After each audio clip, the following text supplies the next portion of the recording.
Hello मेरे प्यारे students, कैसे हो आप सभी? सब बढ़िया है। तो आज की इस क्लास के अंदर जो आपका चैप्टर है यूनिट फर्स्ट का सेकंड चैप्टर रहने वाला है, बिल्कुल डिटेल के अंदर आप लोगों को मैं ये समझाने वाला हूँ। एंड तक बने रहेगा, वीडियो को बिल्कुल भी स्किप नहीं करना है। सेकंड चैप्टर का नाम है यहाँ पे ट्राई अगेन, यानी दोबारा प्रयास। देखिएगा यहाँ पे इस चैप्टर के अंदर हम देखने वाले, पहले एक बार ओवरव्यू दे देता हूँ 1 मिनट के अंदर। इस चैप्टर के अंदर आप देखोगे कि एक राजा है जिसका नाम है ब्रूस। वो क्या करता है कि यहाँ पे मतलब अपनी प्रजा की सेवा करते करते वो थक जाता है और एक जगह बैठ जाता है एक गुम्बद के अंदर। तो वहाँ पे ये थक के जब बैठा ना, तो अचानक से इसकी नज़र एक मकड़ी के ऊपर जाती है। जो मकड़ी एक छोटे से रेसे, एक फाइबर के माध्यम से बार बार ऊपर चढ़ रही होती है और फिसलती रहती है। वो रेसा टूट जाता है और नीचे गिर जाती है, अपने जाल तक नहीं पहुंच पाती है। कई बार ट्राई करती है और लगभग 8-9 बार ये ट्राई करती रहती है। और राजा ये सोचता रहता है कि ये बेवकूफ़ है, इतनी बार ये ट्राई क्यों कर रही है, क्या मिलेगा, ये नहीं पहुंच पाएगी। और जब ये लास्ट बार गिरी ना, जो मकड़ी लास्ट बार गिरती है, तो इसने सोचा, राजा ने सोचा कि शायद अब इसके बस की बात नहीं है। लेकिन मकड़ी जो थी वो एक बार फिर से कोशिश करती है और लास्ट बार में ये अपने जाल के अंदर पहुंच जाती है और लास्ट में अपनी मंजिल को प्राप्त कर लेती है। इसी तरीके से राजा प्रेरित होता है, इंस्पायर होता है कि क्यों मैं थक कर बैठा हूँ, मैं भी एक बार कोशिश करूँ। और इसी तरीके से राजा खड़ा होता है वहाँ से और सेवा करने के लिए वापस चला जाता है। तो प्यारा इंटरेस्टिंग ये चैप्टर रहने वाला है। जस्ट इससे पहले मैंने आपको फर्स्ट चैप्टर के क्वेश्चन आंसर भी कंप्लीट करवाए, ट्रांसलेशन दिया। वैसे ये चैप्टर भी आपके पास में 2 पार्ट में डिवाइड रहने वाला है। फर्स्ट पार्ट के अंदर इसका जितना भी ट्रांसलेशन है वो आप लोगों को मिलने वाला है। एक बार प्यारी से कमेंट करके बता दीजिएगा डियर कि आपको लाइन बाय लाइन ट्रांसलेशन लिखा हुआ चाहिए या फिर आप लोगों को ऐसे नॉर्मली, जैसे कि अभी ये सामने है, इसी में वर्ड मीनिंग लिखे हुए दूं, या फिर आपको ऐसे अलग से वर्ड मीनिंग लिखी हुई मिलेगी। ऐसे जो भी आपको सूटेबल लगे वैसे बता दीजिएगा। देखो 7th क्लास में हो आप लोग, तो आप लोगों के लिए बेटर यही रहेगा कि जस्ट इंग्लिश के नीचे अगर आपको हिंदी लिखी हुई मिल जाएगी तो आप ट्रांसलेशन सीख जाओगे। बार बार कोशिश करोगे तो आप लोग ट्रांसलेशन सीख जाओगे। यही उम्र है, यही क्लासेस होती है कि आप लोग ट्रांसलेशन सीख जाओगे। अदरवाइज जब आप सीनियर क्लासेस में जाओगे तो वहाँ पे आप लोगों को ट्रांसलेशन नहीं सिखाया जाएगा, वहाँ पे चैप्टर समझाए जाएंगे और आप लोगों को क्वेश्चन आंसर याद करवाए जाएंगे। अभी 8th क्लास तक एग्जाम में आपके क्वेश्चन आंसर बोर्ड एग्जाम में तो आते नहीं, नॉन बोर्ड क्लासेस में एग्जाम में क्वेश्चन पूछ लिए जाते हैं। ये स्कूल के अंदर डिपेंड होता है, बोर्ड एग्जाम के अंदर क्वेश्चन नहीं आते आपके। ठीक है, देखिएगा स्टार्ट करते हैं। Let's do these activities before we read. हमें पढ़ने से पहले इन एक्टिविटीज को करते हैं, इन क्रियाकलाप को करते हैं। जैसे कि who inspires you to do your best. Who inspires यानी कौन प्रेरित करता है, यू यानी आपको या तुम्हें, टू डू योर बेस्ट यानी आपका अच्छा, यानी आपको अच्छा कुछ करने के लिए कौन प्रेरित करता है। बताओ जरा, आप खुद बोलो कि आपको कुछ बेहतरीन काम करने के लिए कौन प्रेरित करता है। आपके पेरेंट्स, टीचर या भाई बहन, कौन प्रेरित करता है। आप लोग इस चैप्टर को पढ़ने से पहले ये एक्टिविटीज करना होगा, ये गतिविधियां जरूर करनी होगी। जरा आंसर बताइएगा, कौन प्रेरित करता है। वर्क इन पेयर्स, आइडेंटिफाई यानी आप लोगों को पेयर के अंदर काम करना है। पेयर का मतलब जोड़े में, आप लोगों को जोड़े में काम करना है। आइडेंटिफाई करना है यानी पहचान करना है कि व्हाट यू सी, कि आप क्या देखते हो। इन द पिक्चर यानी इस फोटो में, यानी इस तस्वीर के अंदर आप लोग क्या देखते हो। इवन बिलो जो नीचे दी गई है। What can we learn from them, हम इनसे क्या सीखते हैं। जैसे कि यहाँ पे बीज है, यहाँ पे स्पाइडर है, यहाँ पे कुछ वर्ड्स है, पक्षी है, यहाँ पे स्पैरो है, यहाँ पे कुछ आंट वगैरह है, और यहाँ पे ट्री है। तो आप लोग इनसे क्या सीखते हो, क्या शेयर करोगे आप। शेयर योर आंसर्स, आप लोग इनका उत्तर आपस में शेयर कीजिएगा विद योर क्लासमेट्स, अपने क्लासमेट के साथ में। अपने क्लासमेट जो है सहपाठी है उनके साथ में शेयर कीजिएगा। एंड द टीचर, और अध्यापक के साथ में। तो आप लोग अगर इस तरीके से आपको लाइन बाय लाइन ट्रांसलेशन चाहिए तो वो देख लीजिएगा। आई बात समझ में। शेयर का मतलब होता है डियर, साझा करना। ठीक है, क्लासमेट का मतलब सहपाठी हो। प्लूरल है ना। यहाँ तक चीज़ें क्लियर है। अब आप लोग आगे कमेंट करके बता दीजिएगा कि क्या चाहिए आप लोगों को। देखो लेट्स रीड का मतलब होता है चलो पढ़ते हैं, चलो हम पढ़ते हैं। तो यहाँ पे अब लाइन बाय लाइन हम ट्रांसलेट करते हैं, चलो पढ़ते हैं या आइए पढ़े, ये दोनों इसका मीन हो सकता है। King Bruce of Scotland flange, ये देखो फ्लैंग नहीं है फ्लैंज है, फ्लैंज हिमसेल्फ डाउन, यानी स्कॉटलैंड के राजा जो ब्रूस था वो एक दिन फ्लैंज हिमसेल्फ डाउन हो जाता है। फ्लैंज हिमसेल्फ डाउन का मतलब होता है निराशा से गिर पड़ना, यानी निराशा से यानी उदास होके हताश होके ये गिर पड़ता है, फ्लैंज हिमसेल्फ डाउन हो जाता है। In a lonely mood to think, और अकेले मन से सोचने के लिए, मतलब अकेला, लोनली का मतलब होता है अकेला, अकेला सोचने के लिए है ना, अकेला सोचने के लिए बिल्कुल ये हताश होके बैठ जाता है। ये जो आप लोग EIS देख रहे हो ना बेटा, ये बुक के अंदर आप लोगों को लिखा हुआ मिल जाएगा। यहाँ पे देखो ये शॉर्ट में लिखा गया है, स्कॉटलैंड के अंदर इसी तरीके से लिखा जाता है, जिसको हम यहाँ पे बोलेंगे दिस इज है ना, दिस इज ट्रू, यानी ये सच है। ही वॉज मोनार्क, कि वह सम्राट था, कि ये सच है कि वो सम्राट था। मोनार्क का मतलब होता है सम्राट या राजा। एंड और एक क्राउन, और एक मुकुट पहनते थे, एक क्या पहनते थे, मुकुट, ताज पहनते थे। क्राउन का मतलब था मुकुट या ताज। But his heart was beginning to sink, लेकिन उनका जो हृदय था, दिल था, वो बैठना शुरू हो गया था। यानी जैसे हम बोलते हैं ना कि मेरा हृदय ऐसे धसा जा रहा है, गम के मारे बिल्कुल बैठा जा रहा है, तो उनका हृदय बैठा जा रहा था, कोई सदमा लग गया हो उनको। और he had been trying to do a great deed, बेटा डीड का मतलब होता है काम या कार्य, ग्रेट यानी अच्छा या बहुत अच्छा, क्योंकि वह एक महान कार्य करने की कोशिश कर रहे थे। यानी जो राजा जी थे ना, वो ट्राइंग टू डू यानी कुछ करने की कोशिश कर रहे थे, यानी कुछ महान कार्य करने की कोशिश कर रहे थे। To make his people glad, अपनी प्रजा को खुश करने के लिए। ग्लेड का मतलब होता है बेटा खुश या पर्सन, तो अपनी प्रजा जो पीपल थे ना, जो लोग थे, उनको खुश करने की कोशिश कर रहे थे।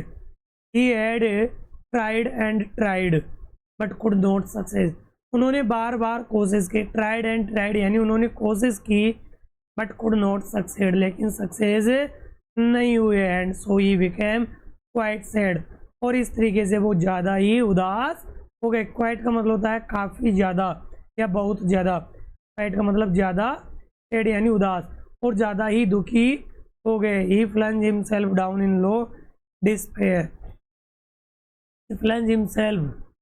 he plunged himself down in low despair, और वह गहरी निराशा में नीचे गिर पड़े। डिस्पेयर का मतलब होता है डियर निराशा। फिर से वर्ड मीनिंग नीचे लिखे हुए मिल जाएंगे आपको ना, तो इसलिए वो निराश होके फ्लंज डाउन हो जाते हैं, तो हमसे गिर पड़ते हैं, हताश हो जाते हैं। As grieved as man could be, as grieved का मतलब होता है बेटा दुखी, ग्रीव्ड का मतलब लिखो दुखी, एज मैन कुड बी जितने कोई इंसान हो सकता है, उतने ही दुखी जितने कोई इंसान हो सकता है, उस तरीके से वो नीचे गिर पड़ते हैं। And after a while he pondered there, और कुछ देर बाद उन्होंने वहाँ विचार किया। पोंडर्ड का मतलब होता है विचार करना, सेकंड फॉर्म है बेटा ये पोंडर्ड है ना, विचार किया। उन्होंने कुछ देर बाद विचार किया। एक मेरे गोलू मोलू मेरे प्यारे रसगुल्ले, अगर मैं आप लोगों को ये चीज़ें समझाऊँ ना, ध्यान से समझा करो, ऐसे कोई नहीं समझाएगा तुम्हें कि पोंडर्ड क्या होता है। बार बार बोलो पॉन्डरिंग यानी विचार कर रहा है, यह पोंडर्ड यानी विचार करना। I will give it all up, देखो बेटा गिव अप एक फ्रेजल वर्ब होती है, गिव अप यानी मैं इन चीज़ों को गिव अप कर दूंगा। जैसे मूव ऑन बोलते हैं ना, वैसे गिव अप होता है। तो I will give up it all up said he, यानी राजा जी ने कहा कि ये सब छोड़ दूंगा, मैं ये सब छोड़ दूंगा, ऐसा राजा जी ने कहा। Give it all up. Now just at that moment A spider dropped, now just at that moment, और इसी क्षण मोमेंट का मतलब होता है क्षण या पल, आई स्पाइडर ड्रॉप, उसी समय एक स्पाइडर नीचे गिर जाती, यानी एक मकड़ी नीचे गिर गई। ड्रॉप का मतलब होता है गिरना ना, तो मकड़ी थी, सेकंड फॉर्म में गिर गई। क्या हो गई बेटा? इसी समय एक मकड़ी गिर पड़ती है। विथ इट्स सिलिकॉन फिल्मी क्लू, फिल्मी क्लू का मतलब होता है पतले धागे ना, सिलिकॉन का मतलब रेशमी। जैसे कि आपने देखा होगा कि मकड़ी अपने मुंह से मतलब एक लाट टाइप में जो भी कुछ छोड़े उसको रेशा बोल रहे हैं, फिल्मी क्लू यानी बिल्कुल पतला सा धागे की तरह। तो उसके साथ में गिर पड़ती है, धड़ाम से गिर पड़ती है, इसके ऊपर वो चढ़ रही होती है ऐसे, उसी के साथ में वो गिर पड़ती है Golu Molu. And the king, और राजा, in the midst of his thinking stopped, और राजा ने अपने विचार को बीच में ही बंद कर दिया, रोक दिया। मिडस्ट यानी बीच में, यानी बीच में सोचना मना कर, यानी रोक दिया। इन द मिडस्ट यानी बीच में ही, ऑफ हिज थिंकिंग यानी अपनी सोच को रोक दिया बीच में। राजा ने अपनी सोच के बीच में ही रुक कर उसी यानी उसे देखा, what the spider would do, कि मकड़ी क्या करेगी। बीच में रुक गया कि मकड़ी क्या करेगी, क्या करना चाहती है। तो इसके बाद में टी वोज, अभी टी वोज है ना, इसको हम बोले कि बेटा इट वोज, ये मकड़ी के लिए आया, क्योंकि मकड़ी का यहाँ पे जेंडर पता नहीं है ना, इसलिए जब जेंडर पता नहीं हो तो हम इट का यूज करेंगे। It was a long way up to the ceiling dome, यानी डोम का मतलब होता है बेटा गुंबद, गुंबद था, उस तक लंबा रास्ता था जहां पे उसे जाना था।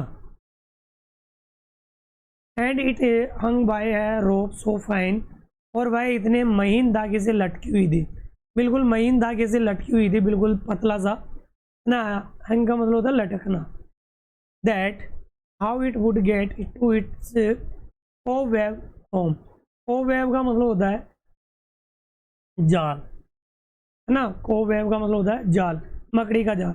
इस तरीके से वह अपने जो जाल का घर बना हुआ है वो कैसे पहुंच पाएगी, कैसे पहुंचेगी, वुड आ रहा है तो मतलब पहुंचेगी, तो कि वह किस तरीके से अपने जाले वाले घर में पहुंचेगी। King Bruce could not divine, और राजा ब्रूस इसका अंदाजा नहीं लगा सके, इसका अंदाजा नहीं लगा पाया वो, तो किंग ब्रूस था ना, कुड नॉट डिवाइन यानी इसका पता नहीं लगा सका, अंदाजा ही नहीं लगा सका कि ये किस तरीके से चढ़ पाएगी। यहाँ तक क्लियर है डियर?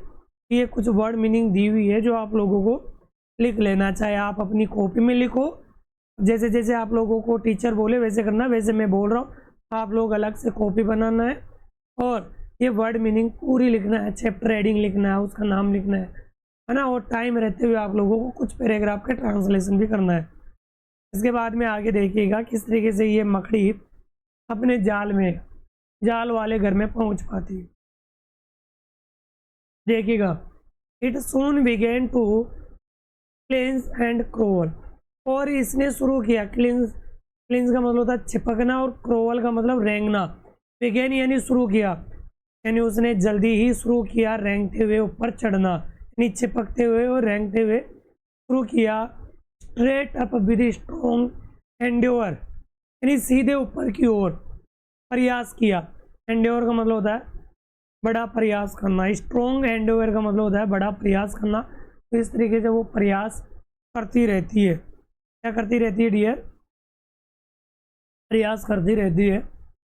आगे देखें, लिख लिया एंड्योर का मतलब लिख लो बेटा प्रयास करना या कोशिश करना, यानी कठिन प्रयास करना। Next, but down it came with a slippery sprawl, लेकिन वह स्लिपरी स्प्रॉल हो गई, यानी फिसल कर नीचे गिर गई। स्लिपरी स्प्रॉल का मतलब लिख लो फिसल कर नीचे गिरना। तो वह फिसल कर क्या हो गई? नीचे आ गई, फिसल कर गिरना, ये लिख लिया।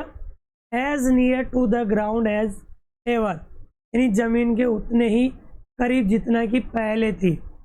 यानी जहाँ से उसने चढ़ना शुरू किया था ना वहीं पे आके गिर जाती है। अप इट रन यानी ऊपर और ऊपर रन करती है, दौड़ती है। Not a second to stay यानी एक पल भी नहीं रुकती, वो एक सेकंड के लिए भी नहीं रुकी। To utter the least complaint और बिना कोई छोटी सी शिकायत किए। To utter the least complaint यानी बिना कोई शिकायत किए वह चढ़ती रहती है। Till it fell still lower और वह अब नीचे गिर गई है ना। जब तक वह नीचे नहीं गिर गई तब तक वो चढ़ती रहती है। एंड देयर इट और फिर नीचे गिर पड़ती है। I little digi and faint थोड़ी चक्कर से महसूस करती है। डिजी का मतलब होता है चक्कर आना, फैंट यानी बेहोश। फैंट का मतलब लिखो बेटा बेहोश। जैसे फैंट का मतलब हल्का भी होता है, डिजी का मतलब चक्कर आना। थोड़ा सा उसको चक्कर आते हैं और बेहोश हो जाती है। इट्स हेड ग्रू स्टडी जब उसका सिर स्थिर रहा। स्थिर का मतलब होता है स्थिर। हेड ग्रू यानी उसका जो सिर था। अगेन इट वेंट वह फिर से चल पड़ी। इट्स हेड ग्रू स्टडी यानी जब उसका सिर बिल्कुल ऐसे स्थिर सा हो जाता ना, कुछ सोच विचार नहीं कर पाना। अगेन इट वेंट और वह फिर से चल पड़ी यानी अपनी मंजिल पाने के लिए दोबारा से चलना शुरू कर दिए। And travelled half yard higher. And travelled यानी आधा ही, देखो हाफ यार्ड, यार्ड का मतलब होता है डियर गज। वैसे यार्ड का मतलब आंगन भी बोलते हैं लेकिन यहाँ पे गज बोलोगे। यानी आधा गज ऊपर तक ही चल पाई, ट्रेवल कर पाई। ट्रेवल का मतलब यहाँ पे चल पाना यानी आधा रास्ता ये तय कर पाई। It was delicate thread. Thread का मतलब होता है डियर धागा। इट हैड टू थ्रेड यानी जो थ्रेड था ना बिल्कुल डेलिकेट था। डेलिकेट का मतलब होता है नाजुक या मुलायम। डेलिकेट का मतलब होता है डियर मुलायम या नाजुक। उसे बहुत ही नाजुक के ऊपर ट्रेड करना था। ट्रेड का मतलब डियर है यहाँ पे चलना। ट्रेड का मतलब क्या है यहाँ पे लड़खड़ाते हुए चलना। उसको लड़खड़ाते हुए उसके ऊपर चलना था। And a road where its would tire. Tire का मतलब होता है बेटा थक जाना। ठीक है, लिख लिया। तो देखो एंड ए रोड एक ऐसा रास्ता था जहाँ उसके पैर बिल्कुल थक चुके थे, बिल्कुल थक गए थे। Again it fail and swing below. वह फिर से गिर गई है ना, फेल यानी नीचे गिरी। स्विंग बिलो, देखो स्विंग की सेकंड फॉर्म होती है स्विंग, तो वापस से स्विंग कर दी है बिलो यानी झूलने लग जाती है, नीचे की तरफ झूलने लग गई यानी लटक जाती है उस रेसे के ऊपर, ऐसे लटक गई, झूल गई। But again it quickly mounted, लेकिन फिर से वो तेजी से चढ़ती है। माउंटेड यानी चढ़ना। माउंटेड का मतलब चढ़ना और क्विकली का मतलब तेजी से या जल्दी से। दोबारा उसने तेजी से चढ़ना शुरू किया। टिल अप एंड डाउन, ऊपर और नीचे। नाउ फास्ट नाउ स्लो, कभी तेज कभी धीरे। 9 ब्रेव अटेम्प्ट्स वर काउंटेड। उसने 9 बार, ब्रेव यानी बहादुर, अटेम्प्ट्स यानी प्रयासों की गिनती की। यानी मतलब राजा बैठे बैठे गिन रहा था कि 9 बार लगभग ये मकड़ी गिरी और चढ़ी, गिरती और चढ़ती है 9 बार। ठीक है गोलू मोलू, तुम भी ऐसे ही करना। कभी अगर जिंदगी में हताश हो, इसी तरीके से आपको चढ़ना है, गिरना उठना पड़ना है, लेकिन मायूस होके नहीं बैठते हैं गोलू मोलू। आगे देख, ठीक है रसगुल्ले प्यारे प्यारे। श्योर, निश्चित ही। क्राइड द किंग, राजा चिल्लाया। दैट फुलिश थिंग, यानी कितना मूर्ख प्राणी है ये। थिंग यानी जीव या प्राणी, फुलिश यानी मूर्ख। Will strive no more to climb. Climb यानी चढ़ना, अब और ऊपर चढ़ने की कोशिश नहीं करेगी। मतलब यानी इस मकड़ी के लिए बोला गया कि ये अब और ज़्यादा नहीं चढ़ पाएगी।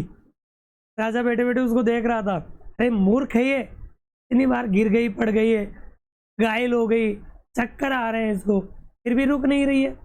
When it toils so hard to reach and clean, जब वह पहुंचने वाली, बिल्कुल टॉयल्स होने वाली थी, so hard to reach and cleanse क्लींस का मतलब होता है चिपकना, रीच यानी पहुंचना। तो इतनी मेहनत क्यों?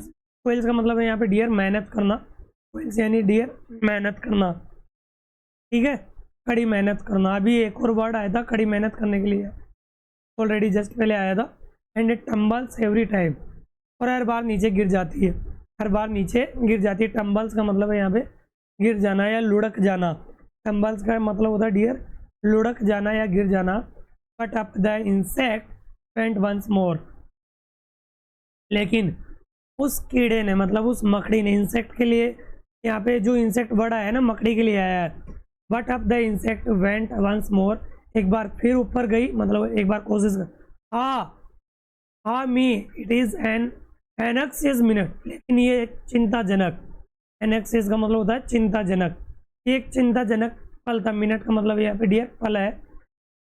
ही is only a foot from his cobweb door, वह अपने जाले के द्वार से केवल 1 फुट दूर है। मतलब उसने देखा, यानी राजा ने देखा कि वह केवल और केवल अपने जो जाल था उसके दरवाजे थोड़ी दूर ही थी। ओ से विल ही लॉस और विन इट, क्या वह हारेगी या जीतेगी? लॉस यानी हारना या जीतना। ये देखो मकड़ी के लिए ही यूज किया गया है यहाँ पे डियर, है ना। स्टीडली यानी धीरे धीरे, स्टीडली यानी धीरे धीरे, इंच बाय इंच यानी इंच दर inch, higher and higher he got यानी मैं ऊपर और ऊपर पहुंचती गई या पहुंचता गया।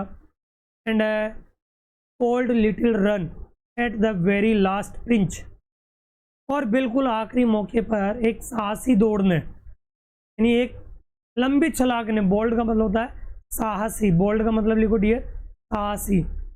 टीम इनटू हिज नेटिव गोट, और उसके अपने स्वयं के घर में, यानी छोटे से घर, नेटिव का मतलब होता है स्वयं, यानी स्वयं के अपने घर के अंदर पहुंच गई। ब्रो ब्रो शाबाश शाबाश, द किंग क्राइड आउट, अरे बहुत अच्छा, यानी चिल्ला उठता है, अरे बहुत अच्छे से क्लैपिंग करने लग जाता है, क्योंकि राजा सोच रहा था ना कि बेचारी से चढ़ा नहीं जाएगा, ये फालतू कोशिश कर रही है, फालतू कोशिश कर रही है। All honour to those who try, उन सभी का सम्मान है जो कोशिश करते हैं। मतलब उसने कहा कि सभी का सम्मान, ऑनर जो कोशिश करते हैं। The spider up there defied despair, और उस मकड़ी ने निराशा को चुनौती दी। किसको चुनौती दी भाई? निराशा को।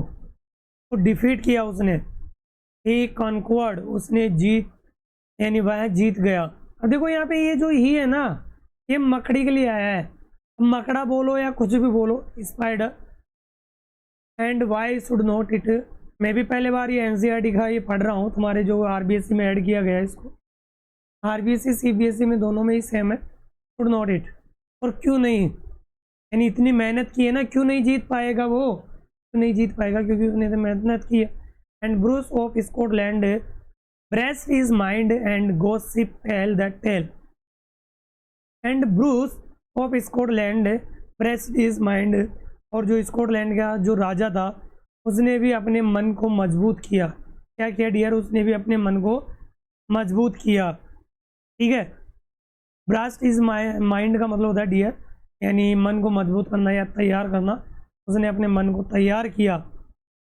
And gossips tell the tale, और लोग ये कहानी सुनाते हैं, और ये कहानी सुनाते हैं। टेल का मतलब होता है डियर कहानी, और लोग ये कहानी सुनाते हैं। और डियर अगर आपको साइंस इंग्लिश मीडियम चाहिए या आप लोग एसएसटी पढ़ना चाहते हो तो आप कमेंट कर सकते हो, आपको इंग्लिश मीडियम का कोर्स मिल जाएगा।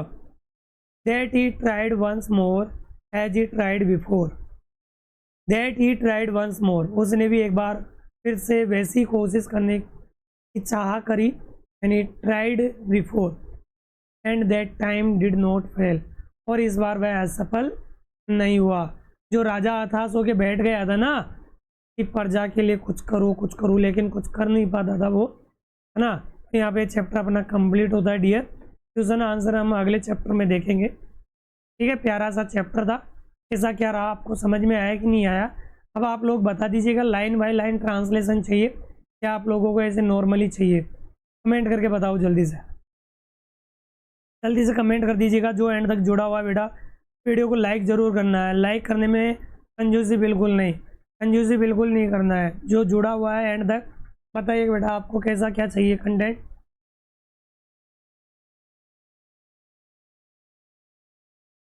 जल्दी जल्दी कमेंट कर दीजिएगा बेटा। पूरा डिटेल्ड आपको कोर्स मिलने वाला है, घबराओ मत बेटा, डिटेल्ड कोर्स मिलेगा पूरा, है ना। इस चैनल के ऊपर मिलने वाला है। आपके छोटे बड़े भाई बहन सभी को बोलना है कि इस चैनल के ऊपर आप लोगों को सारी चीज़ें पढ़ाई जा रही है।